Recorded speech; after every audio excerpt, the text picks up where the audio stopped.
আজকে তোমাদের এই ভিডিওতে জানাবো যে কী করে এসএসসিজিডির রান তোমরা কভার করবে। যাদের রান একদমই হয় না, যারা মানে ফ্যাটি শরীর, যাদের রান করতে প্রচণ্ড অসুবিধা হয়, তাদের টপিক প্রথমে থাকছে এবং তাই এই টপিক শেষ হয়ে গেলে তারপরে আসবে যাদের রান মোটামুটি হচ্ছে তারা ফিনিশিং কীভাবে করবে এবং কীভাবে ডায়েট কন্ট্রোল করবে রানিংয়ের পরে, রানিংয়ের সাথে সাথে তোমরা খাওয়া দাওয়া কী করবে, এই বিষয়টা কিন্তু এই ভিডিওতেই কভার থাকবে। তো প্রথমে আসি যাদের শরীর একটু মোটা আছে, মানে ফ্যাটি শরীর, দৌড়াতে খুব অসুবিধা হয় তাদের জন্য।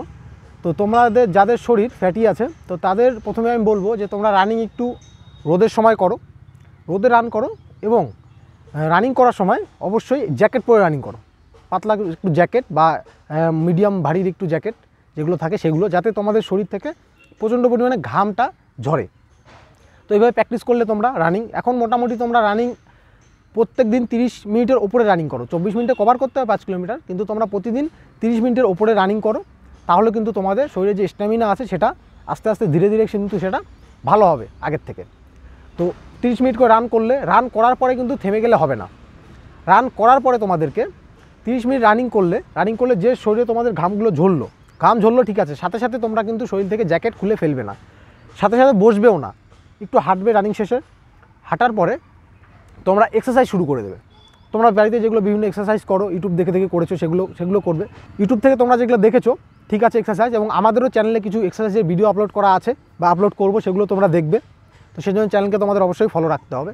এগুলো হলো সেই এক্সারসাইজগুলো। তোমাদেরকে কিন্তু রানিংয়ের পরে মোটামুটি রানিং যদি 30 মিনিট করো, আরও 30 মিনিটের উপরে কিন্তু তোমাদেরকে সেই এক্সারসাইজগুলো করতে হবে। এক্সারসাইজ করার পরে প্রথমে এক্সারসাইজগুলো করে নিলে সেই এক্সারসাইজ কীভাবে করতে হবে সেটা আলাদা টপিক থাকবে, সেইটা টপিকে আমি আলাদা আসবো, মানে কী করে বানাতে হবে না বানাতে হবে, মানে নিজের এক্সারসাইজের সেই রুটিনটা কী করে বানাতে হবে সেটা নিয়ে আরেকটা ভিডিও থাকবে, সেটা তোমরা দেখবে। তো এটা হয়ে গেল যারা ফ্যাটি শরীর আছে তাদের জন্য। এবং এখন অনেকে আছে যাদের শরীর মোটামুটি রানিংয়ের উপযুক্ত শরীর, মোটামুটি রান পারে, কিন্তু মোটামুটি 1 বছর 1.5 বছর ধরে তারা রান করে না, এর জন্য তাদের কিন্তু রানটা এখন উঠছে না, কষ্ট হচ্ছে। তো তারা কী করবে?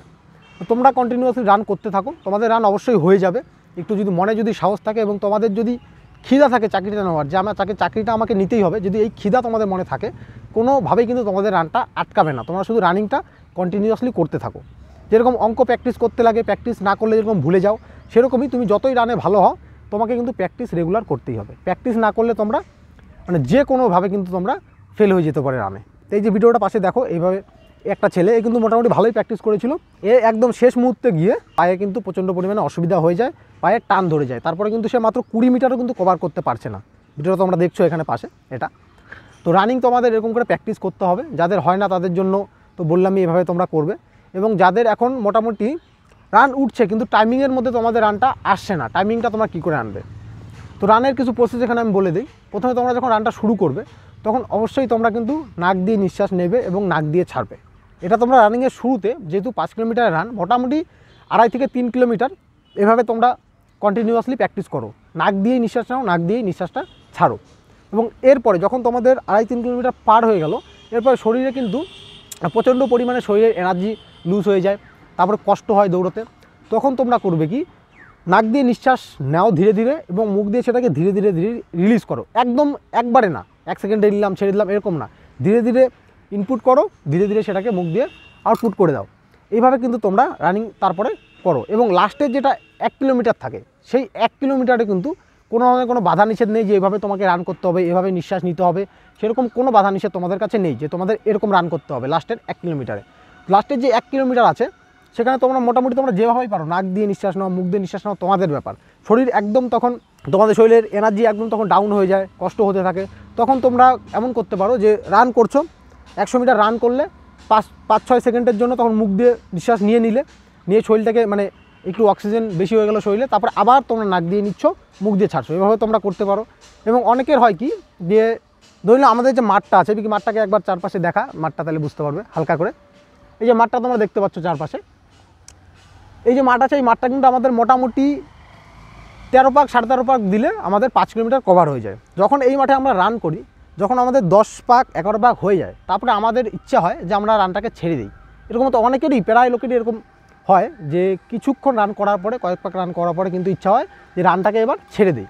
তো তখন তোমরা করবে কি, যখন তোমাদের মনে হবে যে রানটাকে ছেড়ে দিতে হচ্ছে, মানে নিজের মন থেকে বলছে যে ছেড়ে দিব, তখন তোমরা করবে একটা 200 মিটার গেলে 200 মিটার যাওয়ার পরে তোমরা সেখানে 100 মিটারকে একটু স্পিড টেনে দাও। স্পিডে 100 মিটার টেনে দিলে, তারপরে আবার 100 থেকে 200 মিটার তোমরা ধীরে ধীরে ধীরে ধীরে আসো। তোমাদের যে একটা সামান্য যে একটা গতি থাকে, যেই গতি তোমাদের একদম হারাবে না। অনেকে থাকে যে আমাকে 1 ঘন্টা রান করতে দিলে আমি এই গতিতে রান করতে পারবো, সেই গতিতে তোমরা আরেক 100 বা 200 মিটার রান করো, তারপরে আবার ফুল স্পিড দিয়ে দাও। তোমাদের যতটা এনার্জি আছে সেই স্পিডে আবার অর্ধেক পাকের মতো কভার করে নিলে, এইভাবে করে লাস্টে তোমরা 2-3টা পাক কভার করো। মোটামুটি এইভাবে 1 সপ্তাহ প্র্যাকটিস করো, তারপরে দেখবে তোমার স্টেমিনা বেড়ে গেছে, মনে সাহস পাচ্ছ যে একদিন যদি তুমি 15 পাক মারতে পারো, যেখানে তোমাকে 13 পাক মারতে হচ্ছে মাঠে 5 কিলোমিটার, সেখানে তুমি 15 পাক মেরে দিলে কষ্ট করে, তোমার মাইন্ডের মধ্যে কিন্তু সেটা সেট হয়ে যাচ্ছে না আমি পারছি 15 পাক দিতে। তো এইভাবে তোমাদের কিন্তু যে এই মেন্টালিটিটা আছে যে রান ছেড়ে দেই, এইভাবে কিন্তু এটা দূর হয়ে যাবে। তবে এবং এক্সারসাইজ ভিডিও তোমরা অবশ্যই পাবে পরবর্তীতে, সেটা চ্যানেলের মধ্যে ঢুকে তোমরা দেখতে পারো, বা ভিডিওটা যদি তোমরা পরে দেখছো কিছুদিন, তাহলে অলরেডি চ্যানেলে আপলোড হয়ে গেছে, দেখো তোমরা ভিডিওটা গিয়ে। এবং এরপরে আসি ডায়েট নিয়ে, তোমরা খাওয়া দাওয়া কীরকম করবে। এখন দেখো, যদি কেউ তোমাদের বলে যে তুমি গরিব ঘরের ছেলে, তুমি চিড়ামুড়ি খেয়ে এসে রান করো, তো সেটা আমি বলবো তুমি গরিব কি না সেটা তোমার শরীর কিন্তু তোমাকে দেখবে না। হ্যাঁ, এটা ঠিক যে তুমি এতদিন যেভাবে খাটাখাটনি করে এসেছো, তুমি মাঠে কাজ করো, তুমি মাঠে রোদে 2 ঘন্টা 3 ঘন্টা কাজ করো, তামাক খেতে কাজ করো, পাট কাটো বর্ষার মধ্যে, এরকম পরিস্থিতিতে কিন্তু তোমার শরীরটা একদম ঠিকঠাক কাজ করে, তো তোমাদের রানিংয়ে অসুবিধা হবে না। কিন্তু গরিব যারা বলে, গরিব তারা যাদের হাত পা নেই, মস্তিষ্ক ঠিকঠাক কাজ করে না, তারা গরিব। তোমার সব ঠিক আছে, তুমি জিডিতে চাকরি করতে যাচ্ছ, তুমি ফিজিক্যালি তুমি ফিট আছো, মেন্টালি ফিট আছো, তুমি তোমার যেটা মেডিকেল আছে মেডিকেলের দিক দিয়ে তুমি ফিট আছো, তো তুমি কোনো রকম মানে কোনো মতেই তুমি কিন্তু গরিব নও। এটা মাথা থেকে বের করো যে তুমি গরিব একদমই নও। তো তোমাকে এখানে যাদের কাছে মোটামুটি ধরে নাও, ডায়েটের কথা আমি আসি, তার আগে টাকা পয়সার ব্যাপারটাই আসি। অনেকের যে হয় যেরকম যে অসুবিধা হয়, যে টাকা পয়সার একটু ভালোই অসুবিধা থাকে, আমাদেরও টাকা পয়সার অসুবিধা থাকে, সবাই আমরা কাজ করি, নিজে কাজ করে সে কাজ করি প্লাস পড়াশোনা টুকটাক করি।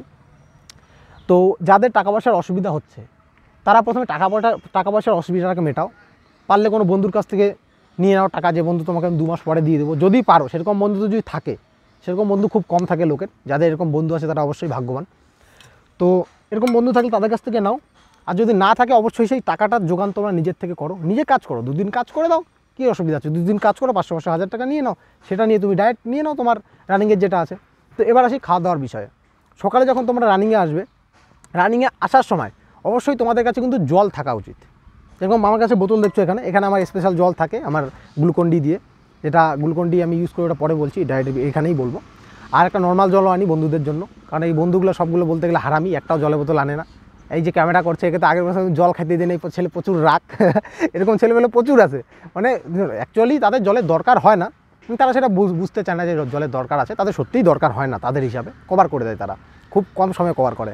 আর আমার মতো ছেলেপেলে সারাদিন যারা 10 ঘন্টা 12 ঘন্টা বসে বসে কাজ করে, তো তাদের জন্য কিন্তু জলটা অবশ্যই প্রয়োজন। এর জন্য আমি জল নিয়ে আসি এবং তাদের জন্য নিয়ে আসি। ওই যে পেছনে সাইকেল দেখতে পাচ্ছ, সাইকেলে আরেকটা বোতল রাখা আছে নর্মাল জল, যেটা আমি ওদের দিচ্ছি। এবার আমার এখান থেকে কিন্তু ছেলেমেয়েকে 1 ফোঁটা গ্লুকন-ডি দিব না। এবার সবাইকে বলবো যে ভাই নিজের টাকা নিয়ে, দরকার বলে ধান নিয়ে তোরা কষ্ট করে সেই জিনিসটাকে নিয়ে, যাতে তোদের কখনো মনে না হয় যে তোরা গরিব, নিজেকে কখনো গরিব ফিল হতে দেওয়া যাবে না। এটা হচ্ছে মানে আমার এই কথাগুলো বলার উদ্দেশ্য। এই 2-3 মিনিট তোমার জন্য নষ্ট করলাম এটা। এবার ডায়েটের যে ব্যাপারটা আছে, অবশ্যই তোমরা জল আনবে, জলের সাথে কিছু মিশিয়ে আনবে। গ্লুকন-ডি ক টাকা দাম নেবে একটা গ্লুকন-ডি? 30 টাকা 40 টাকা দাম নেয়। মিশিয়ে নিয়ে চলে আসলে তোমার রানিং করলে, রানিং করার পরে তোমার শরীরটা তো পুরো এনার্জেটিক, মানে এনার্জি ছিল, এনার্জেটিক আর নেই এখন। তো এনার্জিটাকে আবার রিবিল্ড করার জন্য, শরীরের ভিতরে আবার জেনারেট করার জন্য এনার্জিটাকে, তখন কিন্তু তোমাকে কিছু খেতে হবে। যেমন জল খাও, জলের সাথে গ্লুকন-ডি থাকলে সেই এনার্জিটা ধীরে ধীরে তোমার মধ্যে আবার বিল্ড হবে। এক্সারসাইজ, রানিংয়ের পরে এক্সারসাইজ করলে, করার পরে গ্লুকন-ডি জলটা তুমি খেয়ে নিলে, খেয়ে হালকা রেস্ট করে কিন্তু আবার এক্সারসাইজ তোমাকে করতে হবে। তো এটা হয়ে গেল সকালে রানিংয়ের এখানে। এবং এরপরে যখন তুমি রানিংয়ের পরে বাড়ি যাচ্ছ, তোমার বাড়িতে অবশ্যই ছোলা যেটা আছে, নর্মালি সবাই খাও, অনেকে ছোলা খেতে ভালো লাগে না, তাদের জন্য আলাদা ডায়েট আছে। মনে করো কারো ছোলা খেতে যদি ভালো না লাগে, তাহলে তাকে কাঠবাদাম, যেটাকে তোমরা আমন্ড বা কিছু বলো, আমার উচ্চারণ হচ্ছে না ভালো করে, আমি পারি না, সেই কাঠবাদাম তোমরা নিতে পারো, ভিজিয়ে রাখো 4-5টা, সেটা সকালে তোমরা খেতে পারো। আর এটার সাথে কাজু টাজু খেতে পারো, যাদের সমস্যা হবে না টাকা পয়সার, তারা খেতে পারো। আর যাদের মানে আমাদের মতো অবস্থা, তারা অবশ্যই তোমরা ছোলা গুড় কিন্তু অবশ্যই ভিজিয়ে রাখবে, সেটাকে রানিংয়ের পরে গিয়ে খাবে, এবং তারপরে তোমরা অন্য কিছু খাবার খেতে পারো। আর এখানে আরেকটা বিষয়, তুমি রানিং করলে তোমার শরীরটা মানে প্রচণ্ড পরিমাণে খাটাখাটনি হলো, রানিংয়ের পরে তোমাকে শরীরটাকে কিন্তু রেস্ট দিতে হবে। রেস্ট না দিলে তোমার রানিংটা ইম্প্রুভ হবে না। হতে পারে তুমি দৌড়াচ্ছ এখানে খুব ভালো, যখন রানিংটা তোমার হবে তার আগে আগে শরীর কিন্তু কমজোরি হয়ে যাচ্ছে, এরকম হয়ে যায়। আমাদের এক দাদা আগে হচ্ছে এরকম হয়েছিল, সে কিন্তু রানিংয়ের আগে হসপিটালেও ভর্তি ছিল কয়েকদিন।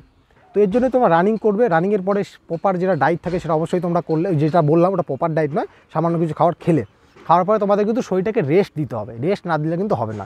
রেস্ট দেওয়ার পরে তারপরে তোমার যেটা প্রতিদিনের কাজ থাকে সেই কাজগুলো তোমরা করো। এবং এর সাথে খাওয়ার যেগুলো আছে তোমরা তো এটা খেলেই, এর সাথে তোমাদের যেটা খেতে হবে, যেটা আমি যেটা পার্সোনালি প্রেফার করি, আমি যেটা খাই রানিংয়ের সময়, যে কোনো রানিংয়ের আগে, যেমন WB রানিং দিয়েছিলাম আমি, সেখানে পাস করেছিলাম। এটা মানে এটা সত্য যে পড়াশোনায় একদম নবডঙ্কা, এর জন্যই এতদিন চাকরি পাইনি, আজকে 26 বছর বয়স, এখনও চেষ্টা করে যাচ্ছি। তো রানিংয়েও কখনো আটকায়নি। তোমরা এটা খেতে পারো, যেটা তোমরা এই পাশে দেখতে পাচ্ছ স্ক্রিনে, এটা তোমরা অবশ্যই নিতে পারো। এটার লিঙ্ক আমি ডিসক্রিপশনে দিয়েছি, বা তোমরা দোকান থেকেও কিনে নিতে পারো যদি দোকানে পাও। নর্মালি এটা আশেপাশে দোকানে পাওয়া যায় না, কারণ এটা একটু মানে অন্য ধরনের প্রোডাক্ট। এটার নাম হলো আইসোটনিক গ্লুকোজ। এটা স্পেশালি তৈরি করা স্পোর্টস পার্সনদের জন্য, যারা খেলাধুলা করে স্পেশালি তাদের জন্য তৈরি করা।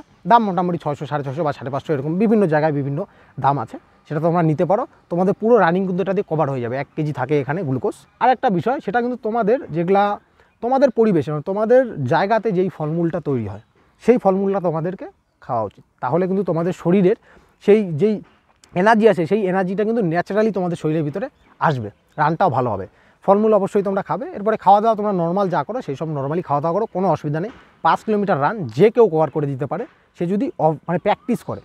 আর এমন কিছু ছেলে থাকে যারা ভাবে আমি পারবো, আমার অ্যান্সার কি দিবে, নাম্বার খুব থাকবে, তারপরে দেখে দৌড়াবো। এমনও অনেক ছেলে থাকে যাদের রান হয়তো সে করেছে 2-3 বছর আগে কভার, কিন্তু 2-3 বছর সে রান করেনি। 2-3 বছরের তার বডির যে কন্ডিশন, 2-3 বছরে তার বডি যে কন্ডিশনে গিয়েছে, সেই কন্ডিশনে সে কিন্তু অবগত নয় তার বডিটা এখন কী সিচুয়েশানে আছে।